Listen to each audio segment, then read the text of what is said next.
Parlons aujourd'hui du lanceur super lourd, je dirais même la fusée la plus grande et la plus puissante jamais construite et jamais lancée dans l'espace. En effet, le 26 août, ce lanceur super lourd a effectué son 10e vol, pour une fois cette fois-ci avec succès. Il a atteint les objectifs demandés par SpaceX. C'est pour cela qu'aujourd'hui, dans cette vidéo, parlons de l'histoire de ce géant prêt à aller dans l'espace. Et parlons de son histoire, de sa conception un petit peu et de ses objectifs principaux d'ailleurs.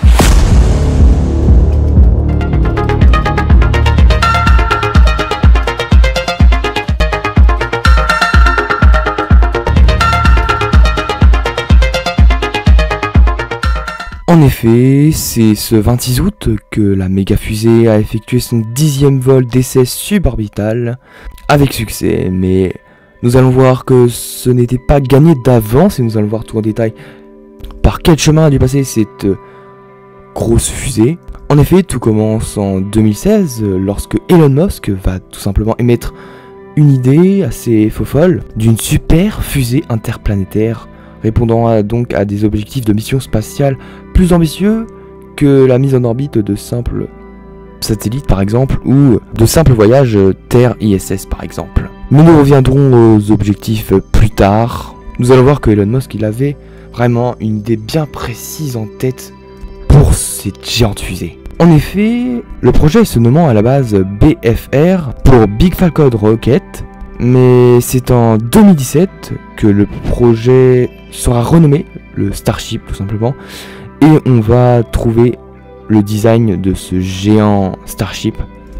Un gros lanceur à 2 étages, donc le booster, le Super Heavy, portant bien son nom d'ailleurs. Et on a donc le vaisseau principal, donc le Starship, la partie du haut, donc le second étage, l'étage supérieur. Il faut savoir qu'il y a eu 2 versions de la géante fusée. Alors en réalité, à ma connaissance, il y en a 4, mais pour le moment, il n'y en a que 2 qui ont été conceptionnés, réalisés et qui ont été tout simplement envoyés à ce jour. Donc la première version utilisée pour les premiers vols jusqu'à janvier 2025 et la deuxième version en tout cas qui arrive juste après et que nous allons voir qui va mettre un bout de temps à enfin réussir son premier vol, donc qui sera donc son 10e vol du Starship. En tout cas, le premier vol s'est déroulé le 20 avril 2023. L'objectif était de tester l'ensemble du lanceur, c'est-à-dire Super Heavy plus le Starship lors d'un vol orbital. Et nous allons voir que cette fois-ci c'était avec, donc vu que c'était le tout premier vol, c'était avec la version 1. On voulait toujours tester la toute première version. Et c'est là que va commencer le cauchemar de SpaceX, c'est comme ça que je l'appellerai. Car nous allons voir que vraiment SpaceX va avoir beaucoup de malheureux échecs dans ses vols, de nombreuses explosions, etc. Mais nous allons voir que ça ne va pas du tout arrêter le patron de SpaceX, nous verrons un peu plus tard. Donc en effet, donc lors de ce premier vol, la séparation entre les 2 étages ne s'est tout simplement pas faite, ce qui a entraîné donc une explosion contrôlée, donc c'est-à-dire que le système d'autodestruction s'est activé tout simplement.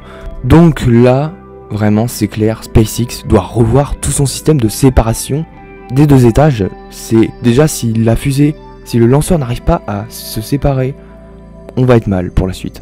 Donc SpaceX revoit tout son système de séparation des 2 étages. Donc après avoir vu ce petit système, c'est le deuxième vol qui va avoir lieu.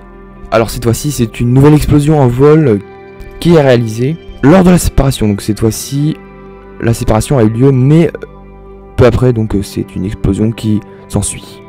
Ensuite donc le troisième vol, cette fois-ci on enchaîne vite, qui suit à peu près le schéma similaire avec un vol quasi orbital cette fois-ci, mais avec des échecs à l'atterrissage. Bien sûr, le 4e vol ce sera exactement la même chose, avec un peu plus de contrôle sur l'atterrissage, mais toujours pas très bien contrôlé.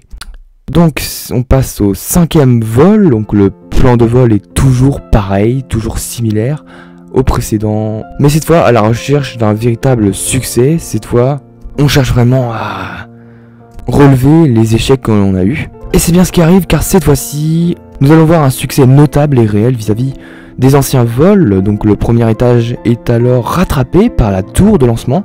Donc c'est vraiment un succès majeur de ce lanceur Starship.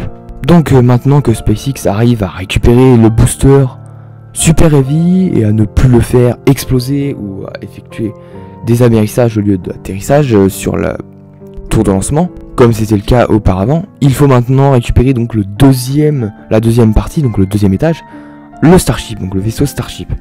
Mais cette fois c'est une manœuvre un peu plus délicate, mais on va voir qu'ils vont pas tout à fait réussir encore à réaliser cela.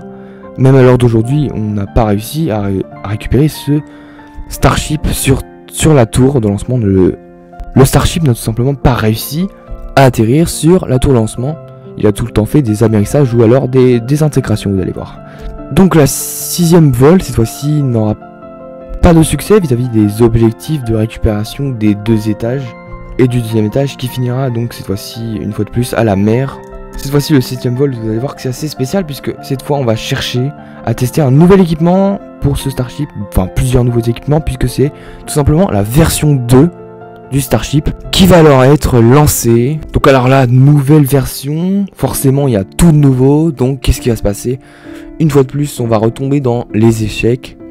Donc une fois de plus, ce n'est pas un grand succès car de nombreux problèmes ont été constatés, donc des nombreuses défaillances, dont par exemple certaines défaillances de moteur. Pour le 8e vol, c'est à peu près la même chose qui se reproduit, mêmes objectifs, mêmes problèmes, mêmes défaillances. Et comme précédemment, la désintégration du vaisseau Starship va avoir lieu sous cause d'autodestruction. Donc à partir de ce moment, SpaceX n'arrête pas de désintégrer et d'avoir des problèmes avec le Starship tout simplement. Et ils continuent dans cette lancée, c'est pas ça qui va les arrêter. Mais malheureusement pour eux, le 9e vol n'est toujours pas un réel succès. Mêmes objectifs, mais cette fois, de nouveaux problèmes. Et le vaisseau va se désintégrer cette fois-ci tout seul lors de la rentrée en atmosphère. C'est encore une fois un problème majeur que SpaceX doit tout simplement reprendre en main. Malheureusement pour SpaceX, c'est beaucoup de pertes en termes de temps, d'argent, de succès. Tout le temps, on a des autodestructions, faut réparer, c'est assez compliqué pour eux. Mais ce n'est pas la philosophie du patron de SpaceX qui dit échec rapide, apprentissage rapide. Donc en gros, plus ils échouent avec leur vol, bah en fait plus au final leurs vols vont au final donner quelque chose peut-être un jour. Peut-être pour le 10e vol. Et nous allons voir que le patron a bien raison de persévérer comme ça et de continuer à vouloir renvoyer son Starship bien que il échoue beaucoup de fois. Mais comme vous vous en doutez, le 10e vol qui a eu lieu ce 26 août était un franc succès cette fois-ci. Depuis le 7e vol, il a enfin réussi et validé les objectifs de tester la version 2 du lanceur. Depuis du 7e vol quand même, depuis le 7e vol on cherche à valider cela. Et c'est enfin avec le 10e vol que le lanceur de 2e version est validé. Avec les 2 amérissages au lieu et non des atterrissages. Mais c'est quand même un franc succès puisque les 2 étages sont dans la mer mais avec aucune dégradation. Enfin ils sont tout à fait aptes à être réutilisés tout simplement. Et c'est ce que cherche à faire SpaceX. Bien qu'ils cherchent vraiment à gaspiller le moins de temps possible et du coup à les faire atterrir directement sur la tour. Mais pour le moment, c'est encore à revoir. Et donc on va voir qu'avec les prochains vols, peut-être ce sera les objectifs principaux. Et ça peut être quelque chose de joli à voir, franchement. On a déjà vu ça lors du 5e vol, c'était incroyable. Et on aimerait bien revoir ça avec cette fois-ci les 2 étages. Donc je parlais donc des objectifs principaux de SpaceX, mais en fait... on n'en a toujours pas parlé des objectifs, je vous en ai toujours pas partagé quels étaient les objectifs du fameux géant Starship.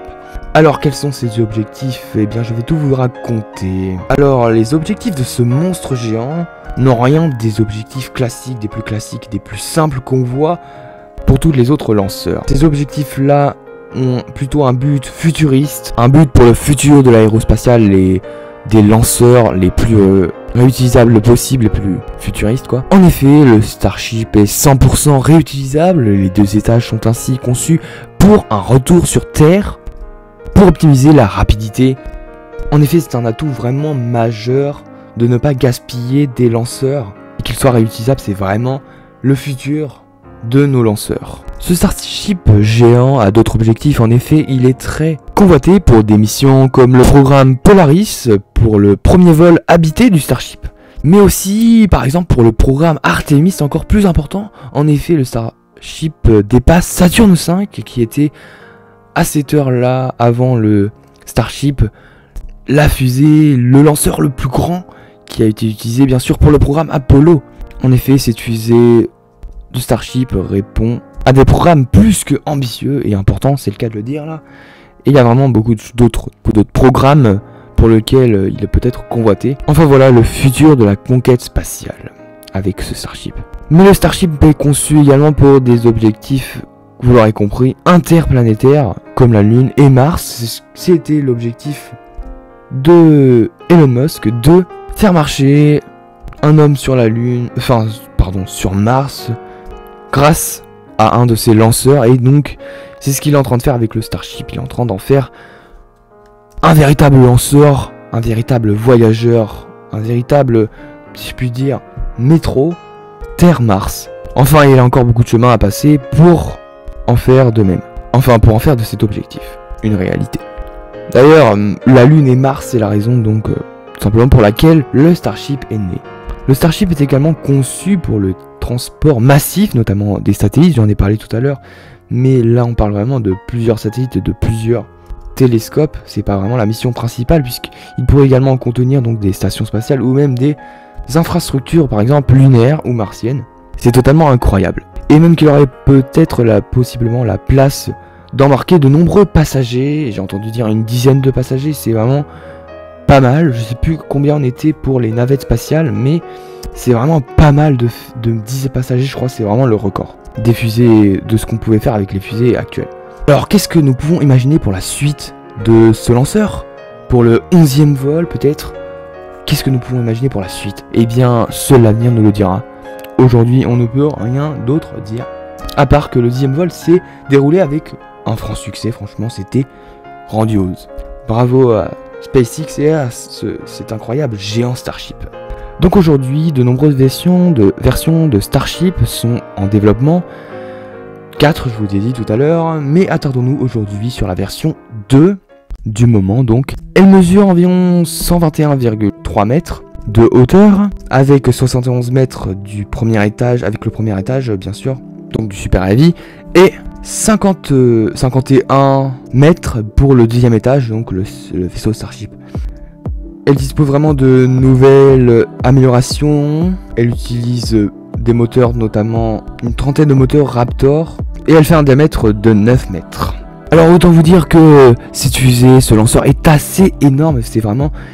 Je vais vous mettre des images, mais pour le comparer à d'autres lanceurs, même à Saturne V, il est totalement énorme, on n'a jamais vu ça, c'est vraiment un monstre, un titan carrément. Nous pouvons même le comparer à Ariane 5, mais là c'est vraiment pas comparable tellement Ariane 5 paraît petite à côté. Enfin bref, comme je vous l'ai dit, cette fusée géante dispose de nouvelles améliorations, notamment les ailerons qui ont été tout simplement modifiés, qui sont rendus plus petites et plus aérodynamiques, donc ça augmente la capacité du lanceur tout simplement. Comme je vous l'ai répété plusieurs fois, elle est quant à elle 100% réutilisable par la tour de lancement, mais par contre seules 3 bases pour le lancement de ce lanceur. Donc on a bien évidemment la base de SpaceX, donc la base de Boca Chica, donc c'est vraiment la base officielle de SpaceX, et on a également les complexes donc de lancement donc 39 et 37 qui peuvent également accueillir cette fusée lanceur Starship. Et bien voilà, cette vidéo est terminée. Bien qu'il y a énormément de trucs tout simplement à dire sur cette fusée, sur ce lanceur, appelez ça comme vous voulez, mais vraiment, si vous voulez plus d'infos supplémentaires, n'hésitez pas à aller sur Wikipédia notamment, c'est vraiment très intéressant. Il y a également beaucoup d'infos. Vous pouvez également aller sur le site de SpaceX. J'ai trouvé moins d'infos, mais des infos assez importantes aussi. Surtout que c'est très bien fait, très bien illustré, j'aime beaucoup. Et sinon, on se retrouve sur une prochaine vidéo, et d'ailleurs n'hésitez pas à regarder ma dernière vidéo qui parlait de la conquête lunaire, qui mentionnait notamment les programmes Apollo et donc les programmes futurs avec le programme Artemis dont est censé participer le Starship. J'espère qu'il sera au rendez-vous, en tout cas moi je y serai. Et moi je vous dis à plus pour une prochaine vidéo dans l'aviation. Allez, à plus.